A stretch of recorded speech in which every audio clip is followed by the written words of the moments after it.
말씀 보시겠습니다. 이사야 7장 14절입니다.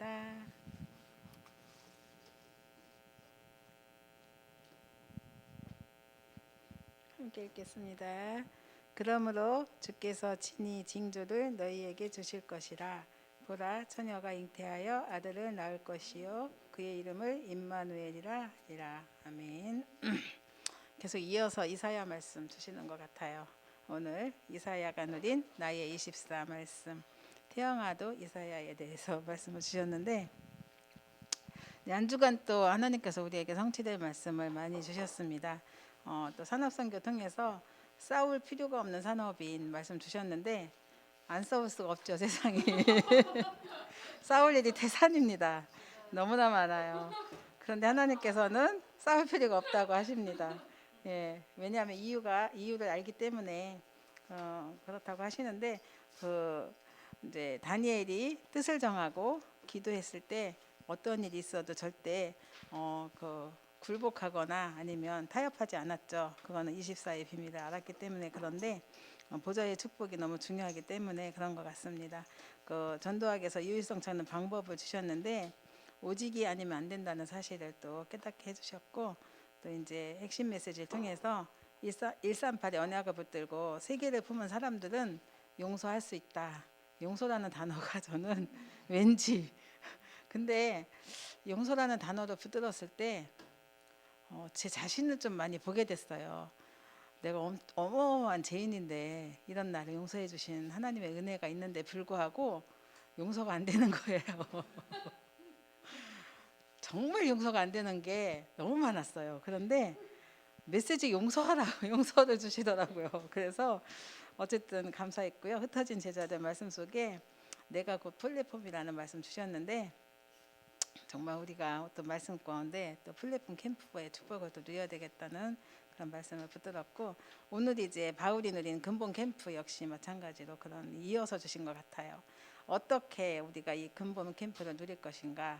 그래서 여기서도 찾은 단어는 24입니다.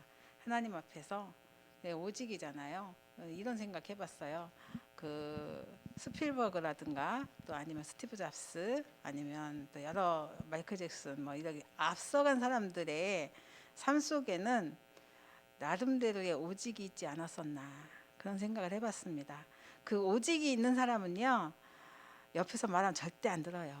그죠? 절대 말 안 듣고 그 길 가잖아요. 그것만 하고 야단쳐도 끝까지 해요. 이번 주에 어떤 일이 있었냐면, 좀 애들이 좀 약간 진상을 부려서 속을 박박 긁는 일 있잖아요. 얘나가 이렇게 있다가 사과 껍데기를 가지고 이거 소세지다 이러면서 계속 씹어 먹는 거예요. 이제 다른 때는 제가 사과가 좀 예쁘면 껍데기 예쁘게 깨끗이 닦아갖고 그냥 껍질째 주거든요. 근데 이제 좀 안 좋은 거는 껍질 까서 이제 주는데, 그 까놓은 껍질을 계속 주워 먹는 거예요. 그 속에서 이제 좀 화가 나잖아요. 근데 내버려뒀어요. 신경도 안 썼어요. 그런데 끝까지 먹더라고요. 다 먹었어요. 그래도 그거 가지고 뭐라고 안 하고 그랬는데, 저도 편하고 나도 편하고 다 편한 거예요. 모든 사람이 편한 거예요.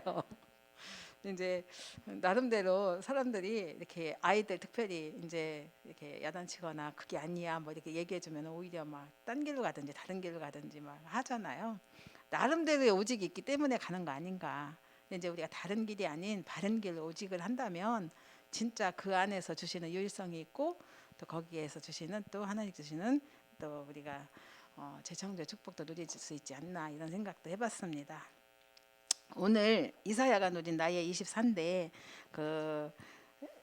이사야가 정말 제일 먼저 본 것에 대해서 서론의 말씀을 주십니다. 그게 바로 보좌의 축복이다라고 말씀을 주셨는데, 이제 믿음이나 우리의 생각 이런 것들이 가지고 이제 우리가 지금 내가 이제 생각하고 있는 거, 용서 안 되는 것도 내 속에 뭔가 있는 거잖아요. 막 이런 것들 그대로 응답을 받는다는 거예요. 그대로. 그래서 정말 우리가 그 믿음대로 될지어다라는 말씀처럼 그렇게 된다고 하셨는데, 진짜 우리가 믿음, 하나님을 믿는 믿음, 또 구원의 축복과 은혜 주신 것, 또 나의 삶 속에 늘 그 시편 103편 말씀처럼 보좌의 축복이 나와 함께 하시고 말씀을 이룬 천군과 천사가 나와 동행하시고 또 정말 내가 기도할 때 특별히 또 나의 기도를 담아가는 천사가 있고 하나님 앞에 올리는 천사가 있고 이런 사실 앞에서 영적 사실 앞에 내가 서 있다면 진짜 기도 안 할 수가 없고 그런 가운데 주시는 하나님 주시는 기도 응답을 심부름하는 천사를 우리에게 보내주신다 사실을 믿을 때에 그대로 우리에게는 또 나의 삶을 드리는 거죠. 보좌의 축복이 임한다고 하셨습니다. 이사야가 그렇게 축복을 누렸는데요. 이사야가 그 19세에 선지자로 부름을 받았대요. 청년 때 부름 받았죠. 그리고 69세에 순교를 했다고 합니다.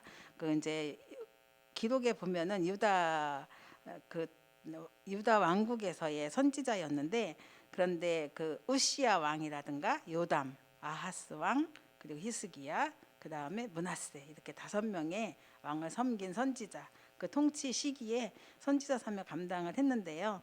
그때의 이사야서를 통해서 보면은 이사야가 저자라고 하는데 이사야서를 통해서 보면은 심판과 구원에 관한 메시지가 굉장히 강하죠. 구원에 관한 메시지 특별히 강하고요. 그래서 선포하면서 또 구원과 회복에 대한 말씀 그리고 또 소망의 말씀 이런 것들을 많이 전달한 말씀이 이사야서인데요.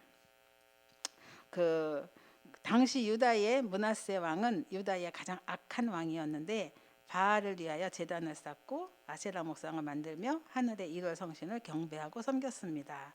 또 하나님께서는 므낫세의 죄 때문에 유다를 멸망시킨다고 말씀하실 정도였습니다. 그렇게 나와 있죠.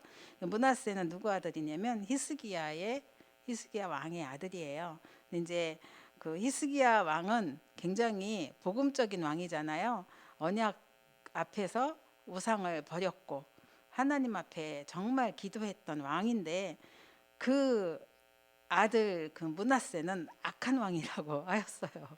정말 우리가 그 주의 종들 아니면 앞서서 인도받는 전도자들 중직자 가정의 자녀들 놓고 정말 우리가 언약 전달을 정확하게 하는 기도가 너무나 필요하다는 생각을 또 하게 됩니다. 이렇게 악한 시대에 이사야가 미리 본 것이 있습니다. 악한 시대 앞에서 이사야가 한 일인 거죠. 그래서 그게 바로 보좌의 비밀인데 이렇게 계속 악을 행하고 재앙으로 자꾸 멸망의 길로 가고 있으니까 하나님께서 그 가운데 그 이사야가 집중으로 하나님을 바라보고 하나님 앞에서 24를 할 때에 미리 알게 해주신 것이 바로 이 백성들이 바벨론으로 포로로 갈 것이라는 것을 알게 해주신 거죠. 그래서 거기서 찾아진 게 천명, 사명, 소명인데 이사야는 하나님이 주신 언약을 미리 붙잡았습니다. 그런 어려움과 위기가 없었으면 절대로 기도하지 않았을 거잖아요. 근데 여기서 언약 놓친 이스라엘을 보았고 여기에 임한 저주 재앙을 받고 바벨론 포로가 될 것을 미리 본 거죠. 거기서 하나님께서 주신 메시지가 뭐냐면 회복할 것을 말씀으로 미리 주신 건데 미래에서 알릴 그루터기 언약을 주셨어요. 그게 이사야 6장 13절이죠.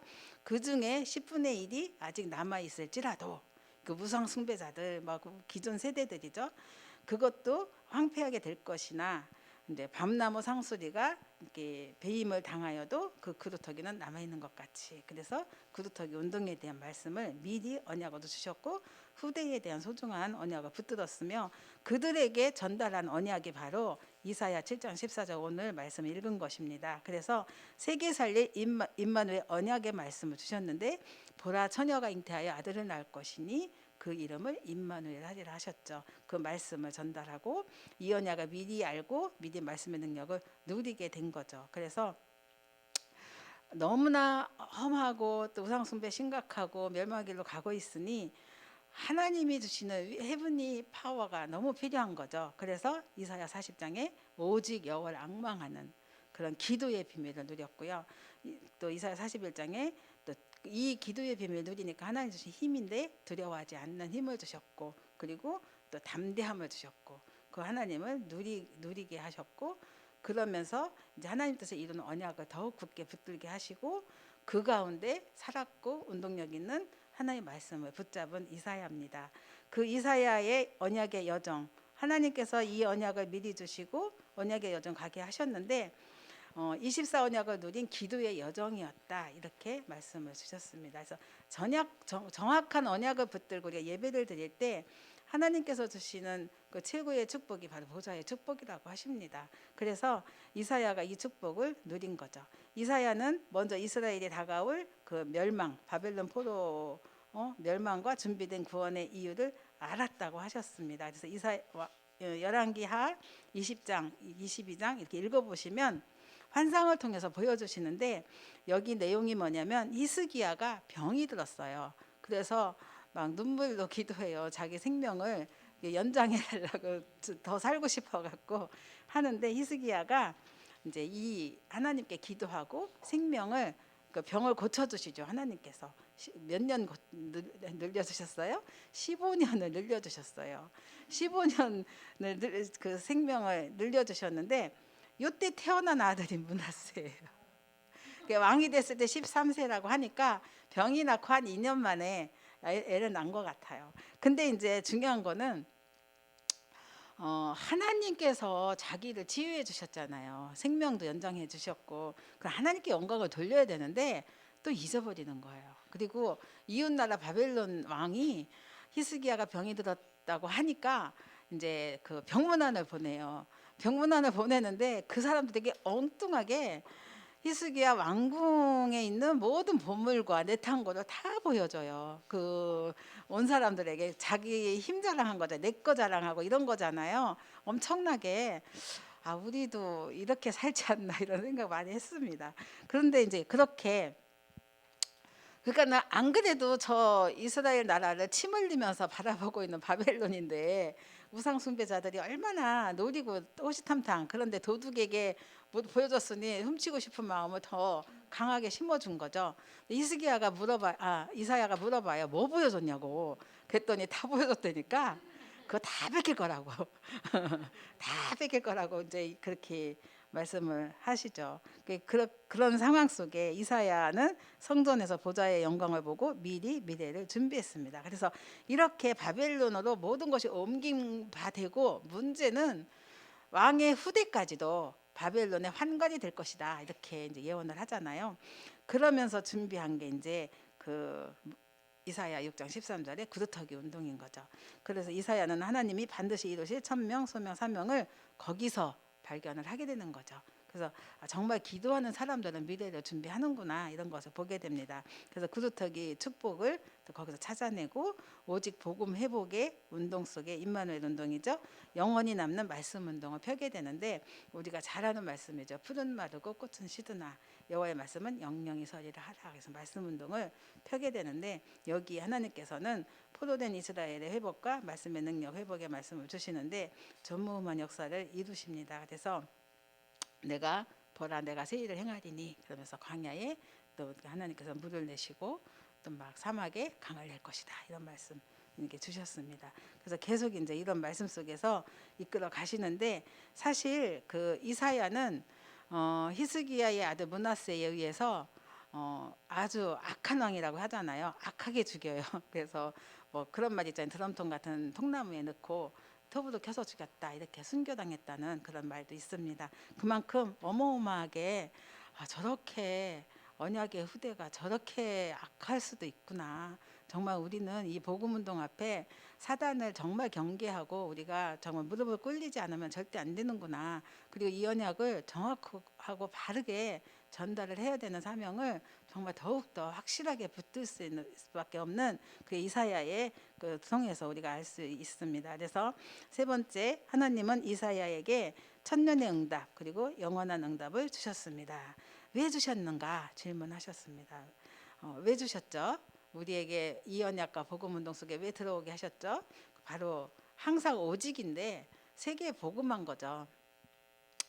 바울에게 오늘 말씀 속에서 바울에게 근본 캠프의 그 축복을 누렸는데 이 바울의 근본은 무엇이 있었을까? 근데 이 바울이 자기 신분은 최고 시민권을 가졌잖아요. 최고의 것을 봤어요. 사람마다요 이렇게 좋은 게 없으면 그 좋은 걸 가지려고 하는 욕망이 있잖아요. 그런데 좋은 걸 가졌어요. 그러면 그게 이미 가져본 사람은 그게 별로 그렇게 소중하거나 그런 것보다 좀 하찮게 여겨지지 않나요? 그래서 남에게도 줄 수 있어요. 가져본 사람은 줄 수 있어요. 근데 못 가져본 사람은 못 줘요. 왜냐하면 내게 없는데 어떻게 줘요, 그죠? 근데 가져본 사람은 줄 수 있다는 생각이 저는 오늘 아침에 들더라고요. 근데 이 바울이 자기는 최고의 것을 가졌는데 이미 그 세상 것의 최고의 것도 가졌지만 가장 최고의 것 그리스도 복음이 자기에게 있잖아요. 그러니까 이것이 자기에게 각인되면서부터 시작된 게 그 로마 복음하고 서반하잖아요. 그러니까 그게 아무것도 아닌 거예요. 그래서 자기 생명까지도 귀하게 여기지 않고 예루살렘으로 향해서 간 거잖아요. 갈 수 있었던 거는 오직에 대한 분명한 선명한 게 있었기 때문에 그게 138 언약인데 사도행 1장 8절에 보면은 뭐 있어요? 오직 성령이 너희에게 임하시면 권능을 받고 예루살렘과 온 유대와 사마리아와 땅끝까지 증인되리라 그랬잖아요. 땅끝 증인이 이 사람의 가슴에 있는데 그 용광로 속에는 들어가기만 하면 다 녹잖아요. 그런 것처럼 용서라는 단어도 복음 안에 있으면 다 녹을 수 있는 것이고 정말 용광로 같은 하나님의 그 복음, 그 큰 사랑, 이 복음 가지고 나아가는 그 현장은 오직이 가능하겠구나 이런 생각을 해보는데 그 이사야가 그 언약을 붙들었으니 보좌의 축복을 보았고 붙들었고 누렸고 그러다 보니까 하나님께서는 세계 복음을 해야 되니까 영원한 응답을 주실 수밖에 없었던 거죠. 그래서 렘넌트 운동 속에 일어나 빛을 발하는 응답과 축복을 확인하게 되고 또 만남을 위하여서 대도를 수축하라고 했는데 여기서 파수꾼 운동의 또 사명을 감당하게 됩니다. 그래서 결론적으로 24시 하나님이 함께 하신다고 하셨는데 그 어떤 어려움도 이때는 24 하나님 함께 하신다면 두려워할 일이 없고 왜냐하면 주님이 함께 하시니까 그리고 확신을 가지라고 하셨습니다. 어려움 가운데 하나님의 계획이 있고 큰 어려움은 더 큰 계획이 있다 그랬습니다. 그래서 하나님은 정확한 언약 붙잡은 우리에게 파수꾼의 축복을 주셨습니다. 그래서 항상 잊지 말 것은 나는 24시 복음의 파수꾼이다 그랬죠. 나는 24시 기도의 파수꾼이고 또 나는 24시 전도의 파수꾼이다. 그래서 교회에서 최고로 복음 누리는 사람이 되고 또 교회에서 최고로 기도하는 사람 그리고 교회 최고로 전도하는 사람 그래서 전 세계에 이 복음을 전달해야 하니까 그래서 이 확신을 가지고 우리가 오늘도 하나님이 주신 바울인의 금은 캠프의 언약을 붙들고 한 주간 승리하시고 이 응답 속에 또 참된 응답과 축복 누리는 저와 여러분 되시기 바랍니다. 네, 기도하겠습니다. 살아계신 하나님 감사합니다. 우리가 정말 받을 수도 우리가 누릴 수도 없는 이 은혜 하나님의 그 크신 사랑을 복음을 구원을 주신 하나님을 찬양합니다. 저주 재앙과 흑암에 가득 찬 세상 속에서 구별된 성도로 불러주셔서 감사합니다.